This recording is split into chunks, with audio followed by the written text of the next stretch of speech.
പ്രിയപ്പെട്ടവർക്കും മറ്റൊരു വീഡിയോയിലേക്ക് വീണ്ടും സ്വാഗതം. ഇന്നത്തെ വീഡിയോ ഒരു കട്ട്ലേറ്റിനെ കുറിച്ചുള്ളതാണ്. ചീര കട്ട്ലേറ്റ്. ഇത് ഇവിടെ തന്നെ ഉണ്ടായ ചീര ഉപയോഗിച്ച് ചെയ്ത കട്ട്ലേറ്റ് ആണ്. ഞാൻ ടെറസിൽ കുറച്ച് കൃഷി ചെയ്യുന്നുണ്ടെന്നുള്ളതൊക്കെ ഞാൻ നേരത്തെ പറഞ്ഞല്ലോ. അതിനെക്കുറിച്ചുള്ള വീഡിയോസ് ഒക്കെ ചെയ്തിരുന്നു. 3-4 ടൈപ്പ് ചീരയുണ്ട്. അത് ഉപയോഗിച്ച് ചെയ്ത പലപ്പോഴായിട്ട് ചെയ്ത കട്ട്ലേറ്റുകളാണ്. അതിൽ ഒന്നാണ് ഞാനിവിടെ പോസ്റ്റ് ചെയ്യുന്നത്. പലർക്കും അറിയാമായിരിക്കും കട്ട്ലേറ്റ് ഉണ്ടാക്കുന്നത് എങ്ങനെയാണ്. വെജിറ്റബിൾ കട്ട്ലേറ്റ് എല്ലാവരും ഉണ്ടാക്കുന്നതായിരിക്കും. നമ്മൾ തന്നെ കൃഷി ചെയ്ത് അതിൽ നിന്ന് കിട്ടുന്ന വിളവ് ഉപയോഗിച്ച് നമ്മൾ എന്തെങ്കിലും പാചകം ചെയ്യുമ്പോൾ, എന്തെങ്കിലും സാധനമൊക്കെ ഉണ്ടാക്കുമ്പോൾ അതിൻ്റെ മധുരം ഒന്ന് വേറെ തന്നെയാണ് അല്ലേ. പ്രത്യേകിച്ച് ഇവിടെ ഭയങ്കര ചൂടുള്ള സമയമാണ്. അപ്പോൾ ഈ ചെടികളെയൊക്കെ പരിപാലിച്ച് അതിൽ നിന്ന് കിട്ടുന്ന വിളവ്, അധ്വാന ഫലം എന്ന് തന്നെ പറയാം, അതിൽ നിന്ന് കിട്ടുന്ന വിളവ് ഉപയോഗിച്ച് നമ്മളിങ്ങനെ പാചകങ്ങൾ ചെയ്യുമ്പോൾ, ഓരോ ഡിഷസ് ഒക്കെ ഉണ്ടാക്കുമ്പോൾ അതിന് മധുരം ഇരട്ടി തന്നെയാണ്. അപ്പോൾ നമുക്ക് കട്ട്ലേറ്റ് ഉണ്ടാക്കുന്നത് എങ്ങനെയാണ് ഞാൻ കട്ട്ലേറ്റ് ഉണ്ടാക്കിയിരിക്കുന്നത് എന്ന് കണ്ടു നോക്കാം. അപ്പോൾ എല്ലാവർക്കും വീഡിയോയിലേക്ക് സ്വാഗതം.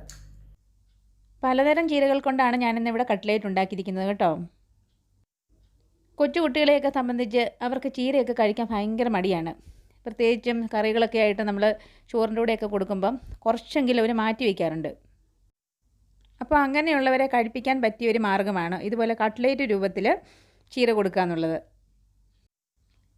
പൊട്ടറ്റോയും മസാലയൊക്കെ ചേർന്നുള്ള ടേസ്റ്റ് കൂടിയാകുമ്പം തന്നെ ചീര കഴിച്ചോളും. അപ്പോൾ അങ്ങനെ ഒരു കണ്ടെത്തലിൽ നിന്നാണ് ഞാനിങ്ങനെ ഇടയ്ക്ക് ഇവിടെ കട്ട്ലേറ്റ് ഉണ്ടാക്കുന്നത്. സാധാരണ എല്ലാ കട്ട്ലേറ്റിനും ഉപയോഗിക്കുന്ന സാധനങ്ങൾ തന്നെയാണ് ഞാനിവിടെ ഉപയോഗിച്ചിരിക്കുന്നത്. ഇതിനായിട്ട് ഞാനിവിടെ 5 ഉള്ളി എടുത്തിട്ടുണ്ട്. പിന്നെ കുറച്ച് ഇഞ്ചിയുണ്ട്, കുറച്ച് വെളുത്തുള്ളി, എല്ലാം പൊടിയായിട്ട് അരിഞ്ഞ് തയ്യാറാക്കി വെച്ചിരിക്കുകയാണ്. കട്ട്ലേറ്റിനായിട്ട് നമ്മളിങ്ങനെ ചേരുവകൾ അരിഞ്ഞെടുക്കുമ്പോൾ വളരെ നൈസായിട്ട് ചെറിയതായിട്ട് അരിഞ്ഞെടുക്കുന്നതാണ് നല്ലത്. ഇനി കുറച്ച് എണ്ണയിൽ നമുക്കിതെല്ലാം ഒന്ന് വഴറ്റിയെടുക്കാം. ഞാനിവിടെ കോൺ ഓയിലാണ് ഉപയോഗിച്ചിരിക്കുന്നത്. വെളിച്ചെണ്ണയാണെങ്കിൽ വളരെ സ്വാദിഷ്ടം. വഴറ്റിയെടുക്കുന്നതിനായിട്ട് നമുക്കൊരു മീഡിയം ഫ്ലെയിമിൽ തീ ഒന്ന് അഡ്ജസ്റ്റ് ചെയ്യാം. കൂടുതൽ കൂടണ്ട. കൂടുതൽ കൂടിയാൽ പെട്ടെന്ന് ചിലപ്പോൾ കരിഞ്ഞു പോകാനുള്ള ചാൻസ് ഉണ്ട്.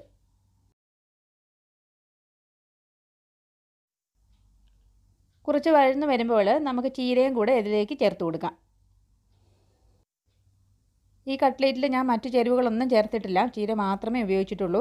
അപ്പോൾ കൂടുതലും നമുക്ക് ചീരകൾ കിട്ടുമ്പോൾ ഇങ്ങനെ ചെയ്യാം.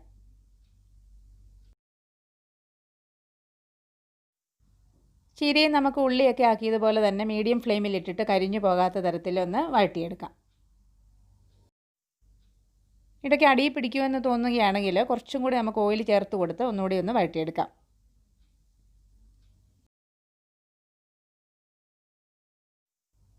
ഇപ്പോൾ ചീരയെല്ലാം ഒന്ന് ഒതുങ്ങി വഴന്ന് കിട്ടിയിട്ടുണ്ട്. ഇനി നമുക്ക് ആവശ്യമായ മസാലകളൊക്കെ തയ്യാറാക്കി ചേർത്ത് കൊടുക്കാം. മസാലകൾ ഞാനിവിടെ എടുത്തിരിക്കുന്നത് മുളക് പൊടി, മഞ്ഞൾപ്പൊടി, മല്ലിപ്പൊടി, പിന്നെ ഗരം മസാലയുണ്ട്.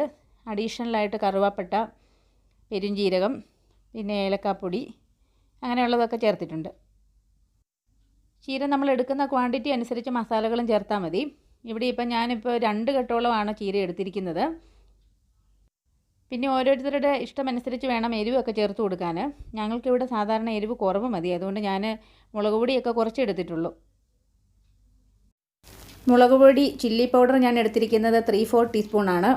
പിന്നെ കൊറിയാൻഡർ, നമ്മുടെ മല്ലിപ്പൊടി എടുത്തിരിക്കുന്ന 1 ടീസ്പൂണും, പിന്നെ ഫെണൽ സീഡ് പൗഡർ, പെരിഞ്ജീരകം 1/2 ടീസ്പൂൺ എടുത്തിട്ടുണ്ട്. അതുപോലെ മഞ്ഞൾപ്പൊടി എടുത്തിരിക്കുന്ന 1/4 ടീസ്പൂൺ, ഏലക്കാപ്പൊടി കാർഡമം 1/3 ടീസ്പൂണാണ്. അതുപോലെ കുറച്ച് കുരുമുളക് പൊടി എടുത്തിട്ടുണ്ട്, അതും 1/3 ടീസ്പൂണാണ്. പിന്നെ ഞാനിവിടെ നമ്മുടെ സർവ്വസുഗന്ധി എന്ന് പറഞ്ഞ നാട്ടിലുള്ള ഒരു ഇലയില്ലേ, അത് സാധാരണ ഞാനിവിടെ കൊണ്ടുവരാറുണ്ട്. അത് പൊടിച്ച് ഉപയോഗിക്കാറുണ്ട്. അതും ഗരം മസാലയ്ക്ക് പകരമുള്ളതാണ്. അതും കുറച്ച് ചേർത്ത് കൊടുത്തിട്ടുണ്ട്, ഒരു ഏകദേശം 1/3 ടീസ്പൂൺ അത്രയും. പിന്നെ നമുക്ക് ചേർക്കേണ്ടത് ഉപ്പാണ്. ഉപ്പ് അതുപോലെ ആവശ്യത്തിന് നമ്മുടെ അളവനുസരിച്ച് നോക്കി ഇടുക. പിന്നെ മസാലകളെല്ലാം കൂടെ കൂട്ടുമായിട്ട് മിക്സ് ചെയ്ത് നന്നായിട്ട് പച്ചമണമൊക്കെ മാറി ഒരു മൂത്ത പരുവത്തിലാവുമ്പം നമുക്ക് തീ ഓഫ് ചെയ്യാം. അടുത്തതായിട്ട് നമുക്ക് കട്ട്ലേറ്റിന് ഏറ്റവും ആവശ്യമുള്ളത് പൊട്ടറ്റോയാണ്. പൊട്ടറ്റോ പുഴുങ്ങി ഇതുപോലെ സ്മാഷ് ചെയ്ത് നമുക്കെടുക്കാം. പൊട്ടറ്റോ മുഴുവനായിട്ട് വേവിക്കുന്നതിന് പകരം ചെറിയ കഷ്ണങ്ങളാക്കി കുക്കറിലിട്ട് ഒന്ന് വേവിച്ചെടുക്കുകയാണെങ്കിൽ പെട്ടെന്ന് തന്നെ നമുക്കത് പൊടിച്ചെടുക്കാൻ എളുപ്പമായിരിക്കും. ഞാനെപ്പോഴും കൈകൊണ്ട് തന്നെ പൊടിച്ചെടുക്കുകയാണ് ചെയ്യാറുള്ളത്. മിക്സിയിലിട്ട് വല്ലാതെ പേസ്റ്റ് പരുവത്തിലായി പോകുന്നതായിട്ട് തോന്നിയിട്ടുണ്ട്. അതുകൊണ്ട് ഈ മെത്തേഡ് തന്നെയാണ് എപ്പോഴും തുടർന്ന് പോകുന്നത്. ഞാനിവിടെ പൊട്ടറ്റോ ഇത്ര എടുത്തിട്ടുണ്ടെങ്കിലും മുഴുവനായിട്ടൊന്നും ഉപയോഗിച്ചിട്ടില്ല. നമുക്ക് ആവശ്യമുള്ളത് മാത്രം എടുത്ത് ബാക്കിയുള്ളത് ഫ്രീസറിൽ പിന്നീട് ആവശ്യത്തിന് സൂക്ഷിക്കാം. കഷ്ണങ്ങളില്ലാതെ കൈകൊണ്ട് തന്നെ പൊടിച്ചെടുത്ത് നമ്മുടെ കൂട്ടുമായിട്ട് മിക്സ് ചെയ്ത് നമുക്ക് ഉപയോഗിക്കാം. പിന്നീട് ഞാൻ ഉപയോഗിക്കുന്നത് ബ്രെഡ് ക്രംസ് അല്ലെങ്കിൽ റസ്ക് പൗഡറാണ്. സാധാരണ ഞാൻ ബ്രെഡ് ക്രംസ് ഉപയോഗിക്കാറില്ല. കട്ട്ലേറ്റ് ഉണ്ടാക്കുമ്പോൾ റസ്ക് മേടിച്ച് പൊടിച്ചെടുക്കുകയാണ് ചെയ്യാറ്. കട്ട്ലേറ്റിന് സാധാരണ എല്ലാവരും ബ്രെഡ് ക്രംസ് ആണ് ഉപയോഗിക്കുന്നത്. അത് പക്ഷേ കുറച്ചും കൂടെ തരി കൂടുതലുള്ളതുകൊണ്ട് ഞാൻ എപ്പോഴും റസ്ക് പൊടിച്ചാണ് ഉപയോഗിക്കുന്നത്. പണ്ട് വീടുകളിലൊക്കെ ഉപയോഗിച്ചുകൊണ്ടിരുന്നത് ഇത് തന്നെയാണല്ലോ. അത് തന്നെയാണ് ഇപ്പോഴും ഞാൻ ഫോളോ ചെയ്യുന്നത്. ഇനി നമുക്ക് ആവശ്യമുള്ളത് മുട്ടയാണ്. ഇവിടെ ഞാൻ 4 മുട്ടയാണ് എടുത്തിരിക്കുന്നത്. നന്നായിട്ട് പതച്ച് മിക്സ് ചെയ്തെടുക്കുക. ഉപ്പ് ഞാൻ സാധാരണ പൊട്ടറ്റോയും കൂടെ ചേർത്ത് കഴിഞ്ഞതിന് ശേഷമാണ് ഉപയോഗിക്കാറുള്ളത്. നമ്മൾ ഈ ബ്രെഡ് ക്രംസ് അല്ലെങ്കിൽ റസ്ക് പൗഡർ ചേർക്കുമ്പോൾ കുറച്ച് മധുരം ഉണ്ടാവും. അപ്പോൾ അതൊരു നല്ല ടേസ്റ്റായിട്ട് എനിക്ക് തോന്നിയിട്ടുണ്ട്. പിന്നെ ഈ കൂട്ടിനെല്ലാം കൂടി ഒരു ഉറപ്പും കൂടുതലായിട്ട് കിട്ടുന്നതായിട്ട് പലപ്പോഴും തോന്നിയിട്ടുണ്ട്. അതുകൊണ്ട് ഞാൻ കുറച്ചധികം തന്നെ ചേർക്കാറുണ്ട്. ഇടയ്ക്ക് നമുക്ക് ടേസ്റ്റ് നോക്കി ഉപ്പ് വീണ്ടും ആവശ്യമെന്ന് തോന്നുകയാണെങ്കിൽ വീണ്ടും ചേർത്ത് കൊടുക്കാം. ഇപ്പോൾ നമ്മുടെ കട്ട്ലേറ്റിന് ആവശ്യമായ ചേരുവകളെല്ലാം റെഡി ആയിട്ടുണ്ട്. ഇനി നമുക്ക് കട്ട്ലേറ്റ് ഉണ്ടാക്കാനുള്ള സ്റ്റെപ്പിലേക്ക് കടക്കാം. ഇതിനായിട്ട് നമുക്ക് ആവശ്യമുള്ളത് ബ്രെഡ് ക്രംസ് അല്ലെങ്കിൽ റസ്ക് പൗഡറാണ്. അത് ഞാൻ പറഞ്ഞല്ലോ, റസ്ക് ആണ് പൊടിച്ചെടുക്കുന്നതെന്ന്. പിന്നെ നമുക്ക് മോൾഡ് ആവശ്യമുണ്ടെങ്കിൽ മോൾഡ് ഉപയോഗിക്കാം. ഞാനിവിടെ ചില സമയങ്ങളിലൊക്കെ ഇങ്ങനെ മോൾഡ് ഉപയോഗിച്ച് ചെയ്യാറുണ്ട്. പക്ഷേ കുറച്ചുകൂടി എനിക്ക് ഈസി ആയിട്ട് തോന്നിയിരിക്കുന്ന കൈ ഉപയോഗിച്ച് തന്നെ ഓരോ രൂപങ്ങൾ ഉണ്ടാക്കുന്നത് തന്നെയാണ്. മിക്കപ്പോഴും ഞാൻ റൗണ്ട് ഷേപ്പ് തന്നെയാണ് ഉണ്ടാക്കാറുള്ളത്. പിന്നെ ഇടയ്ക്കൊക്കെ ഒരു ചേഞ്ചിന് വേണ്ടിയിട്ട് മോൾഡൊക്കെ ഉപയോഗിച്ച് നമ്മൾ ഉണ്ടാക്കുകയാണെങ്കിൽ ഒരു വെറൈറ്റി ആയിട്ട് പിള്ളേർക്കൊക്കെ ഇഷ്ടപ്പെടുകയും ചെയ്യും. ഇനി അഥവാ മോൾഡൊന്നും ഇല്ലെങ്കിൽ സ്പൂണിൻ്റെ ഷേപ്പ് നമുക്ക് വേണമെങ്കിൽ സ്പൂൺ ഉപയോഗിച്ചും ചെയ്യാം. അതിൽ കുറച്ച് എണ്ണ തടവി നമുക്ക് ആ സ്പൂണിൻ്റെ ഷേപ്പിൽ നിറച്ച് അങ്ങനെയും ഉണ്ടാക്കിയെടുക്കാം.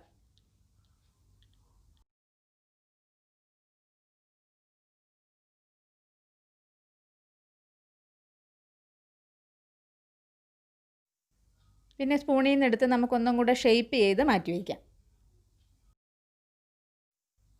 പല ഷേപ്പുകളിലുള്ള മോൾഡിൽ നമുക്ക് പരീക്ഷണം നടത്താം. പെട്ടെന്ന് വിട്ട് കിട്ടുന്നതിന് വേണ്ടിയിട്ട് ഓയിലൊന്ന് തടവി കൊടുത്തതിന് ശേഷം നമുക്ക് അതിലേക്ക് ഫില്ല് ചെയ്യാം.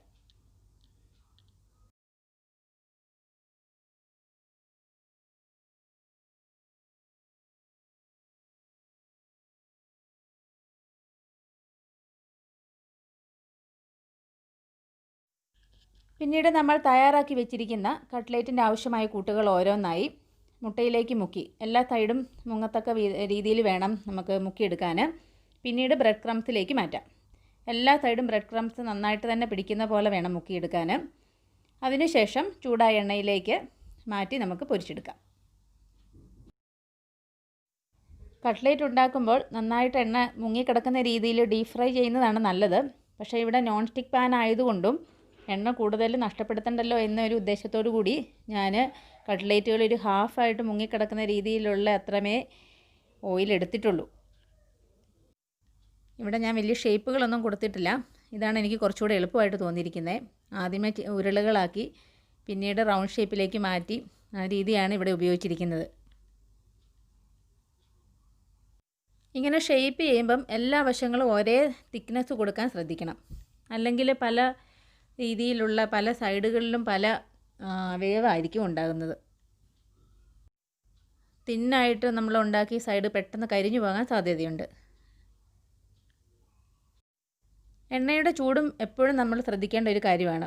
എണ്ണ പെട്ടെന്ന് ചൂടായിട്ടുണ്ടെങ്കിലും മൊത്തം കരിഞ്ഞു പോകും. അതുകൊണ്ട് എപ്പോഴും ഒരു മീഡിയം ഫ്ലെയിമിലിട്ട് ചെയ്യുന്നതാണ് നല്ലത്. ഇടയ്ക്കൊന്ന് മറിച്ചു കൊടുത്ത് നോക്കുക, അല്ലെങ്കിൽ അതും പണി കിട്ടാൻ സാധ്യതയുണ്ട്.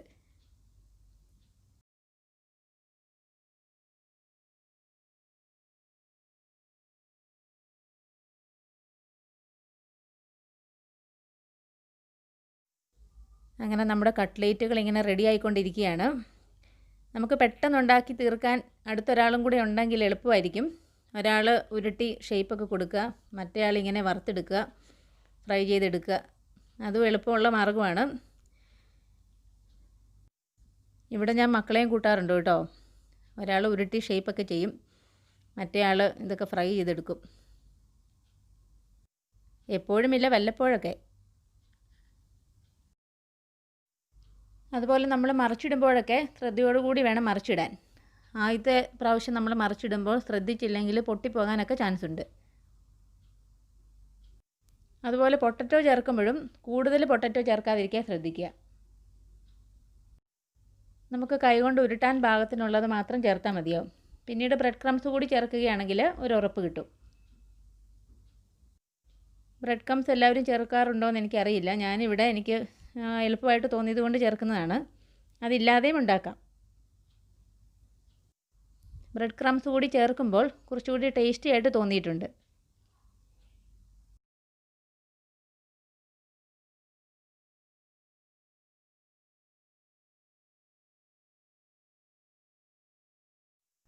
അങ്ങനെ നമ്മുടെ കട്ട്ലേറ്റുകൾ ഓരോന്നായിട്ട് റെഡി ആയിക്കൊണ്ടിരിക്കുകയാണ്. പലതവണകളായിട്ട് ഉണ്ടാക്കിയതാണ് കേട്ടോ. അപ്പോൾ ചീരയൊക്കെ ധാരാളം ഉണ്ടാകുമ്പോൾ നമുക്ക് ഈ രീതിയിൽ പല ഡിഷുകളും പരീക്ഷിക്കാം. ഇതിനൊപ്പം കുറച്ച് സോസ് കൂടി അല്ലെങ്കിൽ കെച്ചപ്പ് കൂടി നമ്മൾ ഉണ്ടാക്കി കൊടുക്കുകയാണെങ്കിൽ പിള്ളേർ വളരെ ഇഷ്ടത്തോടു കൂടി കഴിക്കും. എപ്പോഴുമല്ല, വല്ലപ്പോഴൊക്കെ. എപ്പോഴും കൊടുത്താലും ഇഷ്ടപ്പെടുകയില്ല കേട്ടോ. അത് വേറൊരു കാര്യമാണ്. എന്ത് ഡിഷാണെങ്കിലും നമ്മൾ അടുത്തടുത്ത് ഉപയോഗിച്ചിട്ടുണ്ടെങ്കിൽ അല്ലെങ്കിൽ കൊടുത്തിട്ടുണ്ടെങ്കിൽ അതിനോടൊരു ഇഷ്ടക്കുറവ് തന്നെയാവും. അങ്ങനെ ഇടയ്ക്ക് മാറ്റി മാറ്റി പരീക്ഷിക്കാൻ പറ്റുന്ന ഒരു ഡിഷാണ് നമ്മുടെ ചീര കട്ട്ലേറ്റും.